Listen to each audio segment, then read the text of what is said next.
시편 120편 1, 2절입니다. 시인은 환난을 당해 하나님께 기도했고 그 결과 하나님으로부터 응답을 받았노라고 간증합니다.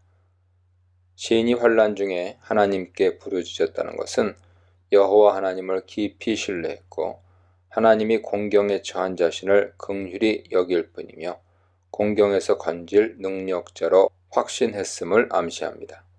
이런 시인의 소망과 기대의 부르짖음에 하나님은 응답하셨습니다. 이로써 하나님의 능력과 긍휼이 암시적으로 드러납니다. 하나님의 응답을 선언한 시인은 자신이 기도했던 내용이 거짓말과 속임수를 일삼는 자들로부터의 구원과 보호였음을 밝힙니다.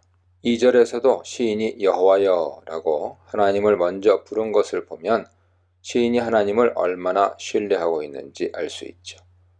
시인은 현재 이방인의 땅에 거주하고 있는 듯하고 고국으로 곧 돌아갈 계획이나 가능성은 암시되지 않았습니다.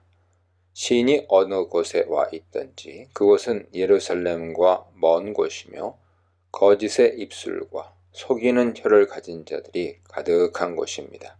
시인을 속이는 자들은 동족인 이스라엘인일 수도 있겠지만 5절로 7절에서 시인이 이방 땅에 사는 처지를 한탄한 것을 고려하면 그들은 이방인일 가능성이 큽니다. 이들의 악행은 시인의 목숨마저 위태롭게 만들었고 시인은 이에 하나님께 자기 영혼을 구해달라고 간청했던 것이죠. 3, 4절입니다. 시인은 자기 생명을 위협했던 원수들의 속이는 혀에게 묻고 답합니다. 무엇을 네게 줄까와 무엇을 네게 더할까 라는 질문 자체는 질문자가 상대에게 상이나 선물 등 호의를 베풀려는 의도에서 나오기 마련입니다. 여기서 이 질문은 시인이 속이는 혀에게 상을 주려는 것이 아니라 적합한 처벌이 무엇인지를 가늠하는 물음입니다. 대답을 요구하는 것이 아니라 시인 자신이 직접 대답하려고 하는 질문이죠. 시인은 거짓과 속임수를 내는 혀에게 내릴 형벌이 장사의 날카로운 화살과 로뎀나무 숯불이라고 말합니다. 원수를 무찌르기 위해 용사가 날카로운 화살들을 날리듯이 거짓말만 내는 혀에 이 화살을 날려 거짓말을 없애야 합니다. 잘 꺼지지 않는 로뎀나무 숯들로 그 혀를 태워 속임과 거짓의 뿌리를 뽑아야 합니다.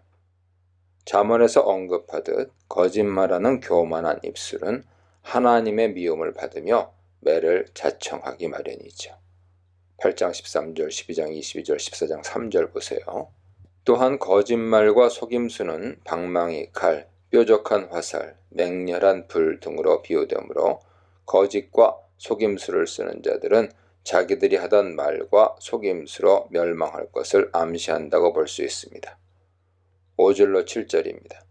시인은 거친 이방 땅에서 이방인으로 거주한 지 오래되었음에도 아직 고국으로 돌아가지 못함을 한탄합니다.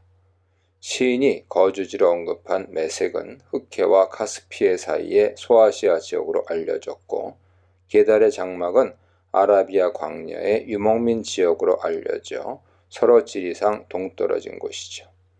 그런 두 지역을 시인이 자신의 거주지로 언급한 것은 그가 실제로 그곳에 거주해서라기보다는 자신의 거주지가 두 지역과 마찬가지로 예루살렘에서 먼 곳이며 호전적이고 악의적인 야만인들의 지역임을 나타내는 것으로 볼 수 있습니다. 6, 7절에 두 번 언급된 화평, 샬롬은 이중적 의미가 있습니다.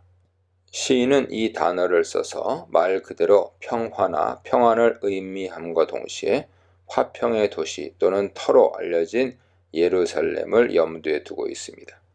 시인 주변에 있는 이방인들은 화평을 미워하고 싸움을 일삼는 자들이면서 예루살렘에 대해 적대적인 자들임을 암시하죠. 반면 시인은 자신을 화평이라고 표현할 만큼 정직과 공의와 사랑을 추구하는 자입니다.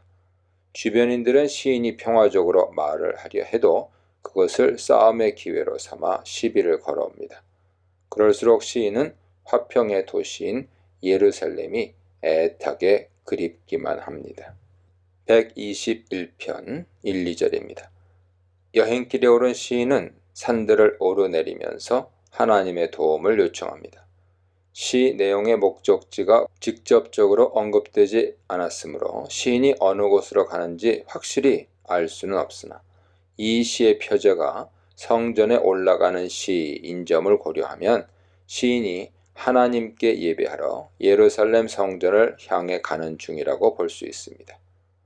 예루살렘은 유다 산지의 골짜기 가운데 솟아있는 구릉이므로 시인은 여러 산을 지나며 형세가 가파르거나 거친 곳을 통과해야 하는 위험과 강도의 물이나 사나운 야생 동물을 만날 위험 등을 감수해야 합니다. 시인이 눈을 들어 산들을 둘러보며 위험과 두려움을 생각할 때 그의 도움이 어디로부터 올지 자문합니다. 이 질문에 시인은 그의 도움이 하늘과 땅을 창조하신 여호와로부터 오리라 스스로 대답합니다. 시인의 자문자답은 그로 하여금 순간순간 들려오는 두려운 마음과 걱정을 떨쳐내고 창조주인 능력의 하나님이 친히 자기를 도우실 것이라는 확신을 갖게 합니다. 이 담대한 마음으로 목적지를 향해 여정을 지속할 수 있습니다. 3절로 6절입니다. 시인의 도움이신 창조주 하나님은 시인의 발이 흔들리거나 비틀거리게 두지 않으시는 분이죠. 사람이 평지를 걷는 경우에도 발이 흔들리면 마음먹은 대로 갈 길을 지속하기 어렵게 되는데 산을 오를 때 비틀거린다면 조금만 헛디뎌도 크게 다치거나 목숨까지 잃을 수 있습니다. 그렇기에 하나님은 자신의 도움을 갈망하며 산길을 걷는 시인의 한 걸음 한 걸음을 견고하게 붙들고 위험에 처하지 않게 하실 것입니다. 누군가를 살펴 지킬 때 사람들은 지치기도 하고 졸기도 하겠지만 능력자 하나님은 졸지도 않으시고 신실히 성도를 지키십니다. 그러므로 시인은 여정의 매 순간 하나님의 보호와 안전 속에 거할 수 있습니다. 한편 시인을 지키시는 하나님은 시인과 같은 개인만을 보호하는 분이 아니라 이스라엘 전체를 지켜 보호하시는 분이죠. 시인은 이 사실을 떠올리고 보라 라고 외치며 자기 자신에게 너라고 지칭됐는데요. 이스라엘을 지키시는 하나님은 졸지도 않고 주무시지도 않는 분이라고 선포하며 감격합니다. 하나님은 인생이 아니므로 지치지도 않고 잠을 청할 필요도 없습니다. 고대 사람들은 신들도 잠을 자며 자는 동안 그들을 섬기는 자들에게 반응하지 않는다고 생각했습니다. 열왕기상 18장 27절 보세요.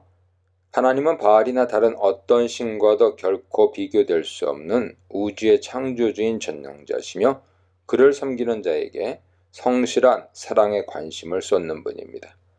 하나님은 또한 밤낮으로 시인 오른쪽에 그늘이 되십니다. 하나님이 시인의 오른쪽에 있다는 말은 시인에게 호의나 도움을 베푸신다는 의미죠. 하나님의 날개 그늘로도 표현되는 하나님의 그늘 또한 하나님이 시인에게 보호자와 안식처가 되신다는 말입니다.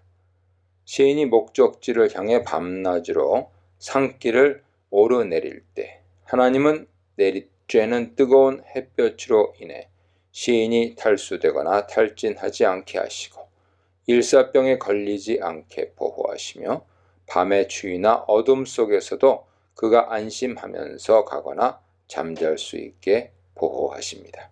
7, 8절입니다.